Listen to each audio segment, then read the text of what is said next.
A wintry pummeling of snow, bitter cold and strong winds was battering the east coast on Thursday as a powerful storm system that dumped ice, sleet, and snow on the south curled toward the northeast. Snow plows and salt trucks are rumbling down streets, schools and offices are closed, thousands of flights have been cancelled and homeless shelters are crammed as the storm, which some meteorologists classified as a bomb cyclone for its sharp drop in atmospheric pressure, has paralyzed much of the East. Many governors or local leaders have declared emergencies, and blizzard warnings were in effect in Delaware, Maine, Maryland, Massachusetts, New Jersey, Rhode Island, and Virginia. The National Weather Service said Atlantic City, NJ, could record up to 18 inches of snow, and Delaware beach towns were facing the prospect of a foot of snow. Here's the latest: most of New York City was forecast to receive 5 to 8 inches of snowfall, although Queens and neighboring Nassau County could get up to 10 inches, forecasters said. Schools are closed, but the trains are running. New York Today is covering the storm live. Read the latest updates here. The National Weather Service issued blizzard warnings for parts of the eastern seaboard from North Carolina to Maine, with travel very dangerous to impossible in the highly populated Hampton Roads region of Virginia, which could receive up to 12 inches of snow in places. New England is expected to be hit particularly hard, with blizzard conditions beginning on Thursday in parts of Maine, Massachusetts, and Rhode Island, according to forecasters. The storms race up the East Coast through some of the busiest air traffic corridors in the country prompted airlines to cancel nearly 3,000 flights by early Thursday morning, according to FlightAware, an aviation tracking website. Nationwide, airlines have already scratched plans for more than 150 flights on Friday. Tens of thousands of customers, mostly in Virginia, were without power on Thursday morning, and even in places where electricity was mostly flowing, officials feared the consequences of frigid temperatures that will linger for days, with heating units in homes and commercial buildings running furiously to fend off the deep freeze. Power companies have warned of possible fuel shortages to come. Read more here. The Weather Service has issued a winter storm warning for parts of New York, New Jersey, and Connecticut, with heavy snowfall and wind chills as low as -25 degrees expected. Catherine Garcia, the Commissioner of the Department of Sanitation in New York City, encouraged New Yorkers to avoid driving and use mass transit instead.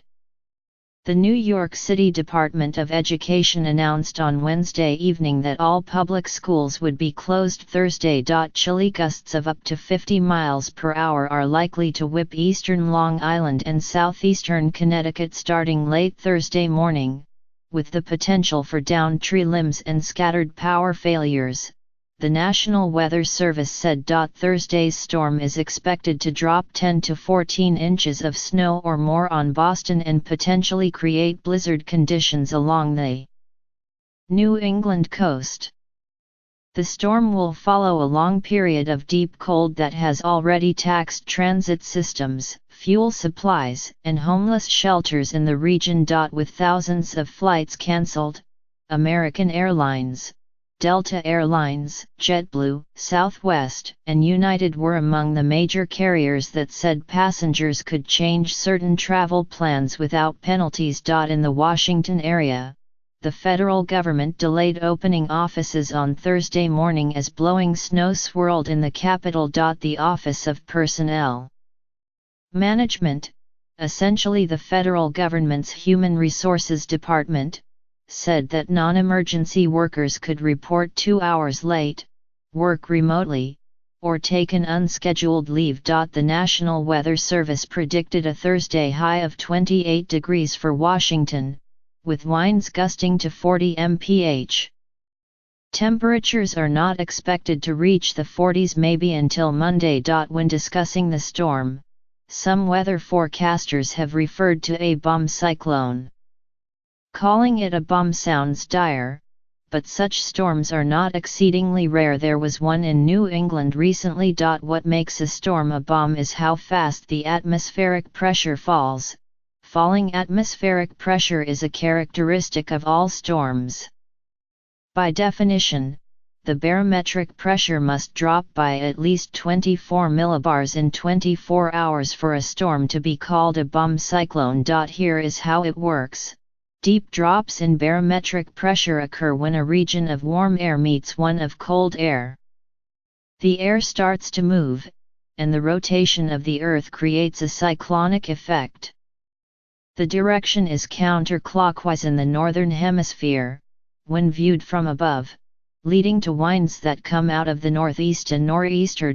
That's what happened at the end of October, when warm air from the remnants of a tropical cyclone over the Atlantic collided with a cold front coming from the Midwest.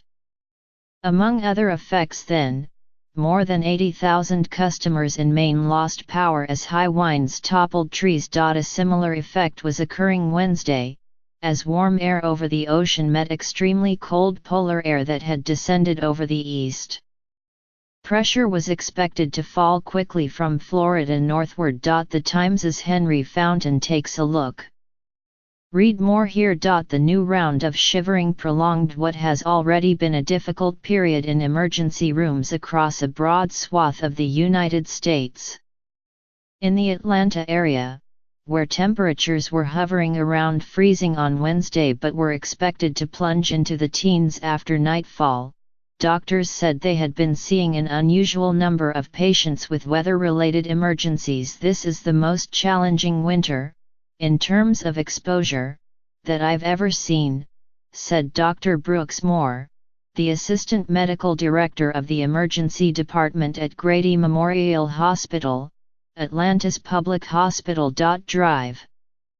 Moore said that about 20 people were arriving at the emergency room each day with minor complaints related to the weather and that about the same number were appearing with conditions like asthma or emphysema that were exacerbated by the cold. He added that doctors were seeing about 1 or 2 patients a day whose core body temperatures had fallen into the low 80s. Normal is about 98.6 degrees and required aggressive rheuming techniques. Some states in the southeast were blanketed with snow, with up to 6 inches recorded in parts of Georgia and North Carolina and 4 to 7 inches across parts of South Carolina, the National Weather Service said. Snow even fell on Tallahassee, Florida's capital.